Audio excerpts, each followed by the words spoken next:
Doctor होण्यासाठी युक्रेनला गेलेल्या प्रचिती पवार या तरुणीचा मृत्यू. रोहेकर हळहळले. आधी वडिलांचं छत्र हरपलं. आईनं आणि मामानं मोठ्या जिद्दीनं उच्च वैद्यकीय शिक्षणासाठी युक्रेन देशात पाठवलं. आईचं पाठबळ, मामा मामीचे कायम प्रोत्साहन, तिचं स्वप्न पूर्णत्वास येऊ लागले. अखेर ती युक्रेनला डॉक्टर होण्यासाठी गेली. MBBSच्या 4थ्या वर्षात शिकत असतानाच नियतीनं घाला घातला. केसपुळीचं निमित्त. प्रचितीचा तिच्या स्वप्नांचा जीव घेतला. प्रचितीच्या जाण्यानं तिच्या घरच्यांना जबर धक्का बसलाय. प्रचिती पवार रोहा तालुक्यातील खारी येथे राहायची. पोलीस दलात सेवा बजावलेले तिचे वडील दीपक पवार यांचं काही वर्षांपूर्वी निधन झालं. त्यानंतर प्रचितीच्या आई आपल्या जुळ्या मुलींचं संगोपन करत होती.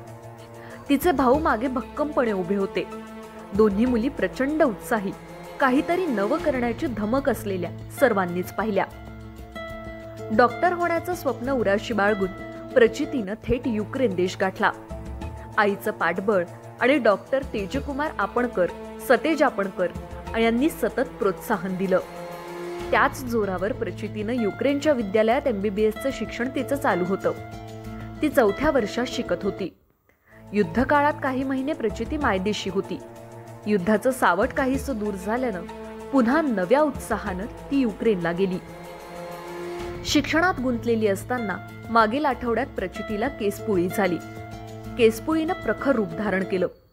त्यामुळं प्रचिती युक्रेनच्या दवाखान्यात उपचार घेत होती. केसपुळीवर शस्त्रक्रियाही झाली. मात्र केसपुळीनं वजा थंडी वातावरणात शरीरात विष धारण केलं. तेच तिच्या मृत्यूला कारण ठरण्याचं सांगण्यात आलंय. उपचाराला प्रतिसाद देतेय म्हणता म्हणता प्रचितीची धक्कादायकपणे प्राणज्योत मालवली. प्रचितीचा मृतदेह बुधवारी दुपारी मामाच्या गावी खारी इथं आणण्यात आला. प्रचितीचं अखेरचं दर्शन घेताना आई, आजी, सर्वच परिवारानं अक्षरशः हंबरडा फोडला.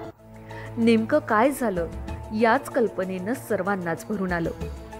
हसत खेळत असलेल्या, विविध कलागुणात झोपून देत अनेक तरुणांना स्वप्न देणाऱ्या प्रचितीचं असं अचानक जाणं सर्वांना चटका लावून गेलं. पवार आपणकर कुटुंबाची हानी कधीच न भरून येणारी आहे.